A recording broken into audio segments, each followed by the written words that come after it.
बात इसी हफ्ते की है। महाराष्ट्र के चंद्रपुर कस्बे के दो बच्चे, उम्र यही कोई 12 साल के आसपास, प्रेस क्लब पहुंचे और उन्होंने कहा कि वो प्रेस कॉन्फ्रेंस करना चाहते हैं। वहां बैठे पत्रकार उनकी बात सुनकर थोड़ा सख्ते में आ गए, लेकिन उनकी बात सुनने के बाद प्रेस कॉन्फ्रेंस के लिए तैयार भी हो गए। पत्रकारों के सामने बच्चों ने अपनी जो दर्द बयां किया वो लगभग देश के हर दूसरे स्कूल जाने वाले बच्चे का दर्द है, और वो है जरूरत से ज्यादा भारी बस्ता। जी हां, बाकायदा स्कूल बैग के वजन के लिए देश में कानून होने के बावजूद बचपन भारी बस्तों में कहीं दबा जा रहा है। तो आखिर कब कम होगा बस्ते का ये बोझ और इसके लिए क्या करने की जरूरत है, इसी पर आज हम कर रहे हैं खास चर्चा, जिसमें हमारे साथ शामिल हो रहे हैं भारी स्कूल बैग पर प्रेस कॉन्फ्रेंस करने वाले छात्रों में से एक Rigved Raikwar, all India parent association की को convener Rachna Dhanda, education activist Ashok Agarwal, smart steps pre school के डायरेक्टर स्मितिन ब्रिड, आप एक एनजीओ भी चलाते हैं प्रथम, जो बच्चों के लिए और स्कूल के लिए काम करता है, और बाल रोग विशेषज्ञ डॉक्टर निश्चल भट्ट। आप सभी का बहुत बहुत स्वागत है। तो जहां से पूरा मुद्दा एक बार फिर उठा, वहीं पे शुरुआत करते हैं। ऋग्वेद, आप हमें ये बताइए कि आखिर आप इतने ज्यादा परेशान हो गए कि आप और आपके दोस्त ने सोचा कि हम प्रेस कॉन्फ्रेंस करेंगे, तब तक हमारी बात कोई सुनेगा नहीं। मैंने प्रिंसिपल को 2 बार लेटर दिया था, तो उन्होंने सुना नहीं और उनका कोई रिस्पांस भी नहीं आया, तो मुझे प्रेस कॉन्फ्रेंस लेनी पड़ी। चलिए, बहुत अच्छी बात है, आपने इतनी हिम्मत दिखाई। तो ये जो बैग आप लेकर आए काफी बड़ा दिखाई दे रहा है मुझे यहाँ पर ही, टीवी के ऊपर ही। कितना वजन है इस बस्ते का? इस बैग का कम से कम 8 से 9 किलो तो होगा। और आपका वजन? मेरा वजन तो 26 है। चलिए, मैंने आपके वजन का करीब 1/4 से ज्यादा 2/3 के आसपास ये वजन है, जबकि जैसा हमने कहा नियम है देश के अंदर, और नियम ये कहते हैं कि बच्चे के वजन के 10% से ज्यादा बैग का वजन नहीं होना चाहिए। तो स्मितिन, मैं आपसे शुरुआत करता हूं, क्योंकि आप एनजीओ भी चलाते हैं, खुद स्कूल भी चलाते हैं, यानी आप दोनों पक्षों को देख रहे हैं। बच्चों के जो ये बस्ते का वजन है, इस पे ये कोई नई बात नहीं है, बहुत समय से हो रही है, लेकिन अब ये नौबत आ गई कि इन बच्चों को प्रेस कॉन्फ्रेंस करनी पड़ गई। क्यों हमारे शिक्षण जो व्यवस्था है उसमें इस बात पे ध्यान नहीं दिया जाता कि ये बोझ जो है बस्ते का, बच्चे के लिए बहुत भारी है और उसके स्वास्थ्य पे विपरीत असर डालता है? देखिए, उसके काफी अलग अलग पक्ष हैं। एक तो स्कूल का बस्ता ये जो भारी होता जा रहा है, उसका सिर्फ ये फिजिकल वजन की बात है। आप जो बच्चे कह रहे हैं वो एक फिजिकल वजन एक तरफ है, वो तो डेफिनेटली उसके ऊपर काम होने की जरूरत है, लेकिन उसका जो मानसिक वजन है, जिस तरह का प्रेशर हम बच्चों के शिक्षा को लेके क्रिएट कर रहे हैं समाज में, उसके तमाम लोग उसके लिए जिम्मेदार है। पहला पक्ष जो है वो शासन का है, सरकार का है। हमने शिक्षा का कानून लाने में 65 साल निकाल दिए, जबकि जब वो कानून आया है जिसमें बहुत सारे मानकों के बारे में उसमें कहा गया है, उस कानून को जब इतनी देर हो गई है कि समाज का जो कॉन्टेक्स्ट है इस स्कूल और शिक्षा को लेके वो पूरा बदल गया है, तो वो कानून कहीं पीछे पड़ता है, शासन व्यवस्था कहीं उसमें पीछे रह रही है। तो ये एक पक्ष है। दूसरा पक्ष है समाज का पक्ष, जो अभिभावकों का पक्ष है, पेरेंट्स का पक्ष है, जो आज के दौर में हमें लगता है कि खुद को ग्राहक समझता है, और जो स्कूल्स है उन्हें वो शिक्षा देने वाले शॉप्स समझ रहे हैं। तो वो जो मानसिकता है उससे काफी प्रेशर बढ़ता है। हम जिन प्री स्कूल्स की बात जो कर रहे हैं, हमें बहुत सारे अनुभव आते हैं। हमने काफी इनोवेटिव मेथड्स इस्तेमाल करने की कोशिश करी कि बच्चों को बस्ता ज्यादा भारी ना हो, बट आपको जान के आश्चर्य लगेगा कि बहुत सारे पेरेंट्स ये डिमांड करते हैं कि वो चाहिए, किताबें चाहिए, उन्हें कॉपी चाहिए, जबकि इस उम्र में पेरेंट्स की बात करी। मैं रचना से पूछना चाहूंगा, रचना, क्योंकि बहुत बड़ा जो ओनस है इस चीज का पेरेंट्स के ऊपर भी है, जब तक वो नहीं बोलेंगे, क्योंकि स्कूल अपना काम कर रहा है, पेरेंट्स को लगता है कि जब स्कूल बच्चे से मांग कर रहा है कॉपी किताब लाने की, तो वो भी भेजते हैं, बीच में बच्चा फंस जाता है। तो क्या बहुत सारे अभिभावक ऐसे भी हैं जो चाहते हैं कि ले जाए बच्चा, क्योंकि कहीं पढ़ाई खराब ना हो, इफेक्ट ना हो, सोचते ही नहीं है कि उसके कारण बच्चे पे विपरीत असर क्या पड़ रहा है, उसके स्वास्थ्य के ऊपर असर क्या पड़ रहा है, वो कितना थक रहा है इतना वजन उठा के। जी बिल्कुल, क्योंकि कई बच्चे ऐसे होते हैं जिनका क्लास वर्क जो है वो पूरा नहीं हो पाता, और कई बारी जो टीचर्स हैं वो टाइम टेबल के अनुसार किताबें नहीं मंगवाती, तो पेरेंट्स को यही लगता है कि सभी किताबें जो हैं हम बैग में डाल देते हैं, टीचर को जो चाहिए होगा वो उसी हिसाब से पढ़ाई करवा सकती हैं। तो यही चीज है, और साथ साथ बच्चे का बैग भी इतना भारी होता है और मानसिक जो संतुलन है वो उनका बहुत ज्यादा खराब हो जाता है। तो यही वजह है कि भाई बस्ता जो है उनका कम होना चाहिए, सभी जो है किताबें टाइम टेबल के अनुसार होनी चाहिए। तो और यही बात है कि भाई बच्चे बाद बिल्कुल बिल्कुल कि स्कूलों पे बहुत कुछ निर्भर करता है कि वो टाइम टेबल इस तरह का बनाए। अशोक साहब, अब कानून तो है, कानून तो 2006 में ही बन गया था स्कूलों के वजन को लेकर। 2009 में राइट टू एजुकेशन जो एक्ट आया उसमें फिर इस बात को तकसीद किया गया कि आपका वजन कितना होना चाहिए, इससे ज्यादा नहीं होना चाहिए। आप बच्चों को स्कूल में रैक्स दें, उनको कपबोर्ड उपलब्ध कराएं, नर्सरी तक के बच्चों से तो आप बैग ही ना मंगाएं। लेकिन हम देखते हैं इनमें से कोई भी चीज फॉलो नहीं होती। कानून का सहारा लेकर अब बच्चे तो नहीं लेने जाएंगे, लेकिन माता पिता उनके हाथ में क्या है? वो क्या कानून के जरिए स्कूलों में थोड़ा प्रेशर बना सकते हैं कि नहीं, ये जो लॉज बनाए, नियम बनाए, इन्हें फॉलो कीजिए और बच्चों को मुक्ति दीजिए इतने भारी बस्तों से? देखिए, जब हम राइट की बात करते हैं ना तो नेचुरली कोर्ट की इंटरवेंशन आ जाती है, और जहां भी इसका वायलेशन होता है तो जो एग्रीड पर्सन है, चाहे पेरेंट्स हैं चाहे और भी कोई है, वो कोर्ट को अप्रोच कर सकता है। अब इसके अंदर तो ये 1993 के अंदर 1993 में प्रोफेसर यशपाल कमेटी ने यही सारा उसका एक्सरसाइज ही यही था कि कैसे बस्ते का वजन कम किया जाए, और उन्होंने रिकमेंडेशंस भी दी। जैसे आपने भी कहा कि जो प्री प्राइमरी है उसमें तो किताबें का मतलब ही नहीं है।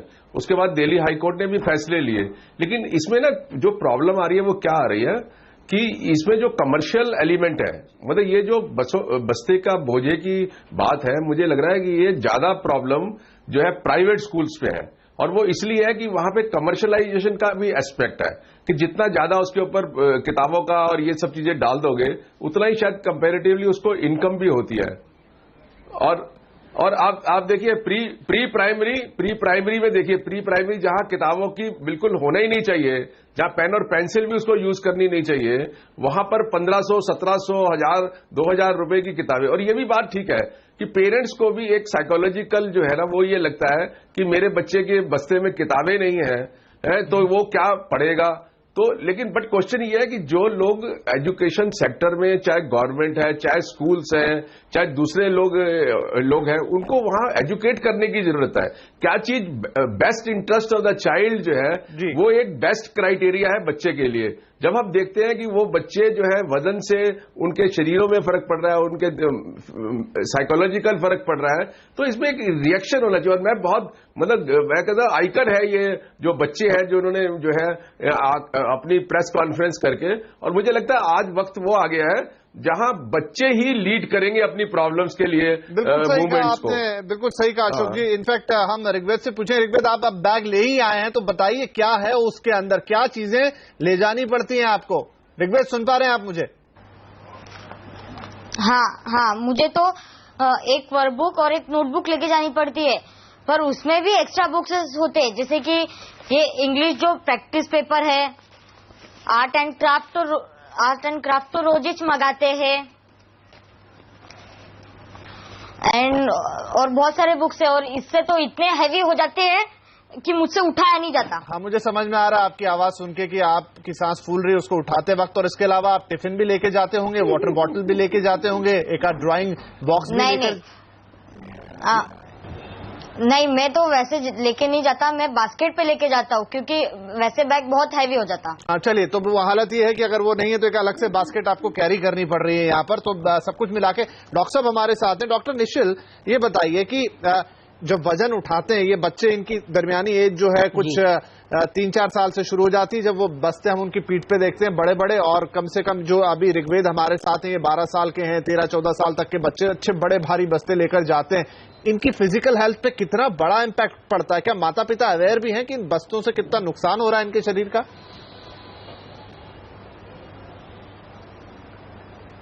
नहीं, बिल्कुल सही बात है। मैं ऋग्वेद की बात से बिल्कुल सहमत करता हूँ।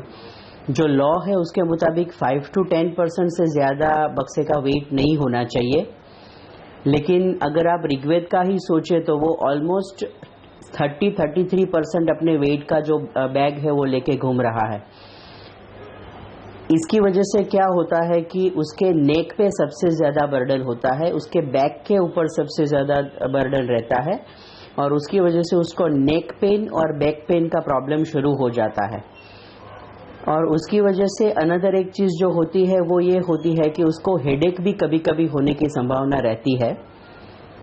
बच्चों को ये करना चाहिए कि वो कम से कम बुक्स लेके स्कूल जा सके, ऐसा कुछ शैक्षणिक व्यवस्था होनी चाहिए। और उसकी वजह से क्या होता है कि बच्चा रिलैक्स भी रहता है, क्योंकि उसमें एक मानसिक स्ट्रेस भी होता है बच्चों को, जो भी उसको हेडेक और नेक पेन और बैक पेन पे इफेक्ट करता है। तो ये लॉन्ग टर्म एक चेंज लाने की ज़रूरत है, जिसमें स्कूल में भी 3 बुक से ज़्यादा अगर बच्चे नहीं ले जाएं और उसका वो पूरा दिन उसी 3 सब्जेक्ट्स में कवर हो जाए और नेक्स्ट डे उसका 3 और सब्जेक्ट्स अगर ले पाए तो ये अच्छा रहेगा। बिल्कुल। सेकंड एक चीज का और ध्यान रखना है कि जो बैकपैक होता है वो प्रॉपरली, हाँ जी, हाँ बताइए बताइए। ठीक से उसको बिग स्ट्राइप वाली बैकपैक होनी चाहिए, जो दोनों शोल्डर्स के ऊपर अगर बच्चा लेके चलता है और उसका जो लोअर पोर्शन है वो हिप तक जाता है और वहीं पे भी एक स्ट्राइप है जो उसको पूरी कमर को कवर करता है। अगर ऐसी स्ट्राइप वाली जो बैकपैक होती है तो उसमें कभी कभी जो स्ट्रेन और पेन जो होता है वो कुछ हद तक बच्चे को कंफर्ट दे सकता है, लेकिन जो मूल बात है वो यही, जी बिल्कुल समझ गया मैं डॉक्टर साहब आपकी बात, लेकिन जो मूल बात है वो ये है कि इस बैग आप कितना भी अच्छा खरीद लेंगे लेकिन उसके अंदर के वजन को कैसे कम किया जाए। स्मितिन, स्कूल क्यों नहीं इसकी तरफ कोशिश करते हैं? ये बातें हम बहुत समय से सुनते हैं कि आप ऐसा टाइम टेबल बनाएं जिसमें कुछ सब्जेक्ट एक दिन हो, कुछ सब्जेक्ट अगले दिन हो, आप उनको थोड़ा रिलैक्स होने का भी मौका दें बीच में, ताकि बच्चे का जो बस्ता है वो हल्का रहे। लेकिन स्कूल फॉलो करते हुए नहीं दिखते, क्या कारण है? क्या उनके पास स्टाफ कम है या क्या दिक्कत होती है जो स्कूल रुक जाते हैं? नहीं, एक तो ये समझने वाली बात है कि एक विषय के लिए एक बड़ी किताब जो साल भर रहने वाली है, ये जो रचना है ना, इस रचना में ही प्रॉब्लम है। तो स्कूल ये तो स्कूल के हाथ में है नहीं। तो जब स्कूल की बातें आती है तो स्कूल मैनेजमेंट हर बार इन मसलों के ऊपर काम करता ही है। टाइम टेबल नहीं होता ऐसी बात नहीं है, बहुत सारे स्कूलों में, इवन सरकारी स्कूलों में भी हमने देखा है कि कई जगह पे हमने टाइम टेबल होता हुआ दिखाई देता है। लेकिन जैसा कि पेरेंट्स की भी मानसिकता है कि रोज अलग अलग समय के हिसाब से किताबें लेके जाना मुश्किल हो जाता है, तो ये रोजमर्रा का मैनेजमेंट करना थोड़ा सा मुश्किल है। इसका कोई बड़ा सोल्यूशन ढूंढना बहुत जरूरी है। जैसे कि अगर हम, जैसे नोटबुक, एक रिसर्च 2006 में हुआ था, उसमें यह दिखाई दिया था कि एशिया में जो बच्चे स्कूल में जाते हैं जी, उनके बस्ते का वो एनालिसिस किया गया था कि उसमें होता क्या है। तो लगभग 40% हिस्सा जो उसका होता है वो किताबों का होता है, जो टेक्स्ट बुक का है, पाठ्य पुस्तकों का है। लगभग 30% इस तरह की सामग्री उसमें होती है जिसमें नोटबुक्स और लिखने वाली सामग्री होती है। 20% ऐसी चीजें होती है जो नॉन बुक्स से रिलेटेड है, मतलब टिफिन बॉक्स हो गया या कंपोस्ट बॉक्स हो गया, इस तरह की चीजें होती है, और 10% वो उस बैग का अपना वजन हो जाता है। तो ये अगर देखा जाए तो साल भर के लिए जो किताबें इस्तेमाल होने वाली हैं, अगर उसी को अगर हम पीसेस में रख दें, जैसे हमने हमारे प्री स्कूल्स में जो सोल्यूशन निकाला है कि हम किताब वगैरह देते ही नहीं, लेकिन जो वर्कशीट्स होती है जो प्री स्कूल में ही है, जो बार बार बच्चों को दी जाए और उसके ऊपर जो चित्र करना है या जिस तरह का वर्क उन्हें करना है वो करने के बाद वो घर जाए, तो वो लूज फॉर्म में होगा, तो इस तरह का वजन का काम नहीं होगा। बट वो शासन की तरफ से, करिकुलम की तरफ से, क्योंकि बॉम्बे हाई कोर्ट ने भी साल की शुरुआत में आदेश दिया था राज्य सरकार को कि आप ये सब स्कूलों में देखें। अब राज्य सरकार का भी कहना है कि उन्होंने स्कूलों को निर्देश दिए, लेकिन निर्देश का पालन कितना हो रहा है वो फिर ऋग्वेद जैसा जब मामला सामने आता है। ऋग्वेद, आप कुछ कहना चाह रहे थे, आपकी बात सुनते हो फिर ब्रेक पर जाते हैं। मैं तो बोलना चाहूंगा कि जो शिक्षण मंत्री है वो कुछ कर नहीं रहे, वो तो बस पेपर पे बोलते हैं कि हमने ऐसा किया वैसा किया, पर वो करते नहीं है। और जो पेपर पे लिखा हुआ रहता है वो पेपर पे लिखा हुआ रहता है, कभी सामने आता नहीं। बहुत प्यारा बच्चा है ये, बहुत स्ट्रांग और बहुत क्लियर बच्चा है और अपनी बात को बहुत ही अच्छे तरीके से प्रेजेंट करता है। Really is a wonderful boy. I think he should be a child leader. बिल्कुल, आप उम्मीद कर रहे हैं कि ऋग्वेद ने प्रेस कॉन्फ्रेंस की है, अब वो टीवी पे भी आके बोल रहे हैं, तो शिक्षा मंत्री तक भी उनकी बात पहुंचेगी, मुख्यमंत्री तक भी उनकी बात पहुंचेगी और तमाम स्कूल भी अब इस मामले को गंभीरता से लेंगे। तो हम यहां पर ले रहे हैं एक छोटा सा ब्रेक, लेकिन ब्रेक से आएंगे तो इस गंभीर समस्या को और थोड़ा सुलझाने की कोशिश करेंगे कि आखिर कहां पर दिक्कतें हैं, माता पिता को क्या करना चाहिए, स्कूलों को फर्दर आगे आके क्या करना चाहिए और सरकार का इसमें क्या रोल हो सकता है, इस छोटे से ब्रेक के बाद।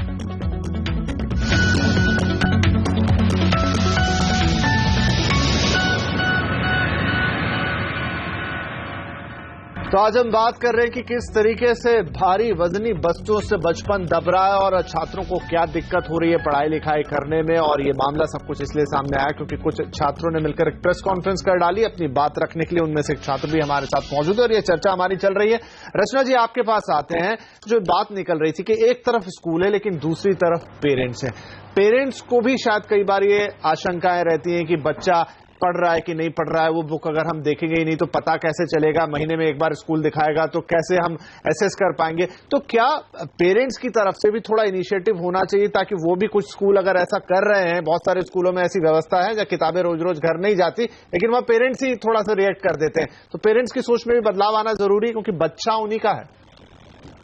जी बिल्कुल, बदलाव आना जरूरी है क्योंकि बहुत ज्यादा इसमें बच्चों के ऊपर बहुत ज्यादा प्रेशर पड़ रहा है। उनका जो पढ़ाई का बोझ है वो तो मानसिक संतुलन तो बिगड़ ही रहा है, साथ ही साथ उनकी शरीर की भी जो समस्याएं हैं वो बढ़ती जा रही हैं। तो इसमें पेरेंट्स को भी यही है कि भाई उनको यही समझना चाहिए और स्कूल में भी जाकर उनसे बातचीत करनी चाहिए कि बच्चों का जो बैग है, जो बुक्स हैं, वो कुछ किताबें जो हैं वो क्लास में रखी जाए, जो रोज, जैसे ड्राइंग की बुक है जो रोज नहीं चाहिए होती, हफ्ते में एक दिन चाहिए होती है, उसको वो स्कूल में रखें जिससे बच्चे को भी भारी बोझ उठाने में दिक्कत ना हो। तो यही चीज है, पेरेंट्स को भी इन चीजों को समझना जरूरी है। बिल्कुल। अशोक जी, अब चूंकि नया जमाना है, चीजें बदल रही हैं, टेक्नोलॉजी भी इन्वॉल्व हो रही है पढ़ाई लिखाई के साथ साथ, तो लेकिन टेक्नोलॉजी की अपनी कॉस्ट होती है, इसलिए हम ये उम्मीद तो नहीं कर सकते कि देश के सभी स्कूलों में टेक्नोलॉजिकली बहुत एडवांस पढ़ाई होने लग जाए। अभी भी वहां कॉपी किताब के जरिए ही चीजें लगेंगी। लेकिन आप जो अभी बात कर रहे थे स्मितिन भी, कि आपका जो स्ट्रक्चर ही है उसमें कहीं फ्लॉ है, अगर आप उसको थोड़ा ठीक करने की कोशिश करें, उसमें एक बदलाव लाने की कोशिश करें तो हो सकता है कि हम बच्चों के बस्ते हल्के कर पाएंगे। देखिए, पहले तो मैं ऋग्वेद को ये कहना चाहूंगा कि अब उसका ये होना चाहिए कि नेक्स्ट जो है ना वो मार्च करे अपने दोस्तों को लेके शिक्षा मंत्री के घर की तरफ, और मैं जिस दिन वो करेंगे मैं भी उनके साथ जो है ना ज्वाइन करूंगा उस मार्च के। ऋग्वेद बोल चुके हैं कि वो अनशन करेंगे अब। मैं उनके साथ अनशन करूंगा। मैं तो जाऊंगा, उन्होंने मेरी बात सुनी नहीं तो मैं तो बिल्कुल जाऊंगा। हाँ, मैं वैसे अनशन में विश्वास नहीं करता लेकिन ऋग्वेद के साथ मैं भी अनशन करने के लिए तैयार हूं।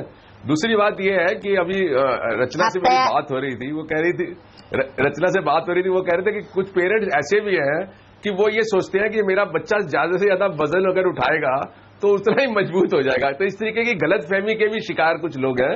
और तीसरी बात यह है कि राइट टू एजुकेशन एक्ट जो है वो 7.5 घंटे स्कूल की बात करता है और 7.5 घंटे के अंदर 5 घंटे जो है वो एक्चुअल टीचिंग है, बाकी जो है वो बच्चों के लिए होमवर्क है, टीचर्स के लिए होमवर्क है।